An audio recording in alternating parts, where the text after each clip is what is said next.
హైదరాబాద్ రవీంద్ర భారతిలో ఎమ్మెల్సీ కోదండరాంకు ఆత్మీయ అభినందన సభ నిర్వహించారు రెవెన్యూ ఉద్యోగులు. ఈ కార్యక్రమానికి రాష్ట్ర ప్రణాళికా సంఘం chairman Chinna Reddy, professor PL Visweswara Rao, ఉద్యోగ ప్రజా సంఘాల నాయకులతో పాటు అన్ని జిల్లాల రెవెన్యూ ఉద్యోగులు పాల్గొన్నారు. కోదండరాం నేతృత్వం వల్లే తెలంగాణ ఉద్యమం చాలా పెద్ద ఎత్తున జరిగిందన్నారు చిన్నారెడ్డి. ఉద్యమం నుంచి వచ్చిన వ్యక్తిగా రాజకీయాల్లో కోదండరాం రాణిస్తాడనే విశ్వాసం ఉందన్నారు హరగోపాల్. కాంగ్రెస్ ప్రభుత్వం వల్లే తనలాంటి వారికి ఎమ్మెల్సీ వచ్చిందన్నారు కోదండరాం. కృతజ్ఞతలు తెలియజేస్తున్నాను. నేను ఎందుకు అనంటే ఇంకా ఇది వస్తుందని నేను ఆశ అయితే లేకుండే. నాకు ఇన్ని కేసుల తర్వాత దాటి మనకు మళ్ళీ ఇక్కడ ఎమ్మెల్సీగా పదవి ప్రమాణ స్వీకారం చేసే అవకాశం దక్కుతుందని నాకు ఆలోచన కూడా లేకుండే. కానీ సడన్గా ఒకరోజు సాయంకాలం ఫోన్ చేసి ప్రమాణ స్వీకారం చేయాలనగానే నాకు ఆశ్చర్యమే కలిగింది.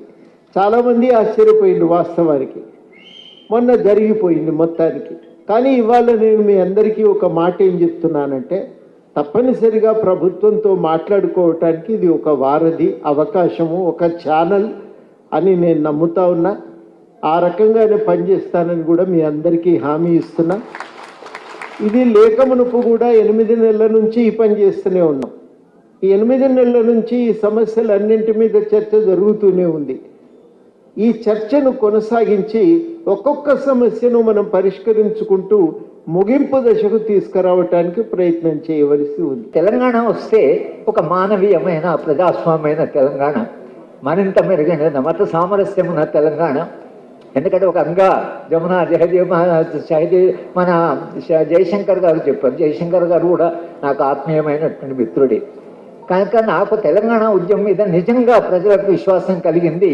ఇద్దరు అకాడమిక్స్, జయశంకర్ గారి నిజాయితీ మీద కూడా ఎలాంటి చాలా అద్భుతమైన నిజాయితీ ఉంది. ఇద్దరు నిజాయితీ కలిగినటువంటి వాళ్ళు, రాజకీయం నుంచి కాకుండా విద్యారంగం నుంచి వచ్చినటువంటి ఇద్దరు విద్యావేత్తలు ఉద్యమంలో అగ్రభాగాన్ని నిలబడడం వల్ల తెలంగాణ ప్రజలకు చివరి వరకు విశ్వాసం నిలబడింది. పుట్టిన రాజకీయ నాయకుల ముందు ఉంటే కంటే కూడా దాని వెనక దాని ముందు ఉన్నటువంటి ఇద్దరు వ్యక్తులు, జయశంకర్ గారు, కోదండరాం గారు, ఇద్దరు కూడా వాళ్ళు తెలంగాణ ఉద్యమాన్ని చివరి దాకా నడిపేందుకు వాళ్ళు ఒక మారల్ శక్తిగా వాళ్ళు పనిచేశారు. తెలంగాణ ప్రజలు కోదండరాం గారిని కాపాడుకున్నారు. పండిత్ జవహర్లాల్ నెహ్రూ, ఇందిరాగాంధీ, కాంగ్రెస్ పార్టీ ఆనాడు ఎవరైతే మేధావులు ఉంటారో, సమాజానికి సేవ చేస్తారో వాళ్ళు ప్రత్యక్ష ఎన్నికలలో పోటీ చేయడం కష్టం కాబట్టి వారి సేవలను ఉపయోగించుకోవడానికి అటు జాతీయ స్థాయిలో ఎగువ సభ రాజ్యసభలో కానీ, రాష్ట్రాలలో ఎగువ సభ అయిన శాసన మండలికి కానీ నామినేట్ చేసుకోవడం సాంప్రదాయంగా జాతీయ కాంగ్రెస్ పార్టీ అప్పటి నుంచి ఇప్పటి వరకు జరుగుతూ ఉంది. మధ్యకాలంలో కోదండరాం లాంటి పెద్ద మనుషులని ఎగువ సభకు తీసుకోవడం అనే సాంప్రదాయం పక్కన పెట్టిండ్రు కొన్ని రాజకీయ పార్టీలు.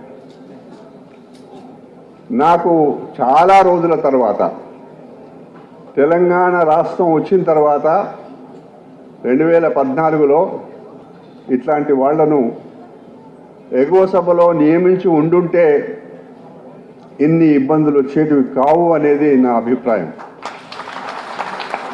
రాష్ట్ర ముఖ్యమంత్రి రేవంత్ రెడ్డి గారు వారిని ఎగువ సభకు పంపించాలి అనే ఒక నిర్ణయంతో, అందులో కూడా ఆ నిర్ణయం అయిపోయిన తర్వాత కొన్ని న్యాయపరమైన ఇబ్బందులు వచ్చినాయి.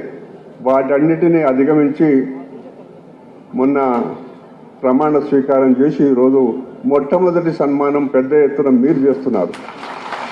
కోదండరాము గారి నాయకత్వంలో వాళ్ళు వంట మార్పు కానీ, లేకపోతే మానవ హారం కానీ, లేకపోతే సాగర్ హారం కానీ, చలో హైదరాబాద్ కానీ, ఎన్నో కార్యక్రమాలు వారి ఆధ్వర్యంలో జరిగింది.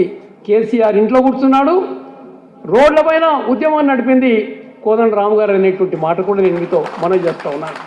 అందుకనే ఉద్యమాన్ని అంత సక్రమంగా, అంత నిష్ఠతో వారు నడిపించడం జరిగింది. తర్వాత తెలంగాణ ఏర్పడడానికి కూడా వారు అంటే పెద్దలు జయపాల్ రెడ్డి గారితో ఉండేటువంటి పరిచయంతో వారు చాలా పెద్ద ఎత్తున, ఎందుకంటే మనకు బిల్లు ఏ మాదిరిగా పార్లమెంట్లో పాస్ అయిందో మీకు అందరికీ తెలుసు.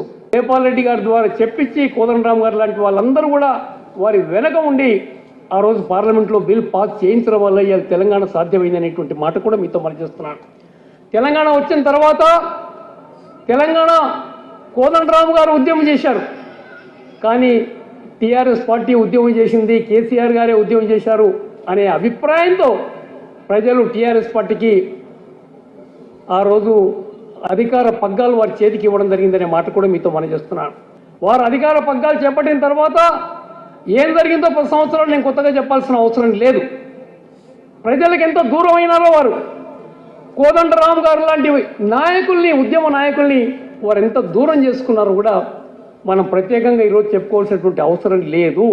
ఒకటే మాట చెప్తున్నా, ఇవాళ టీఆర్ఎస్లో ఉండేటువంటి కొంచెం మాట చాతుర్యం ఉండేటువంటి హరీష్ రావు గారు, కేటీఆర్ గారు, కేసీఆర్ గారేమో ఇంకా షాకులో నుంచి బయటికే వస్తలేడు. వీళ్ళిద్దరు మాత్రం ఎప్పుడు వీలైతే అప్పుడు ఎక్కడ చిన్న అవకాశం దొరికితే బురదల్లి ఈ ప్రభుత్వాన్ని అప్రతిష్ట పాలు చేయాలని ప్రయత్నం చేస్తూ ఉన్నారు.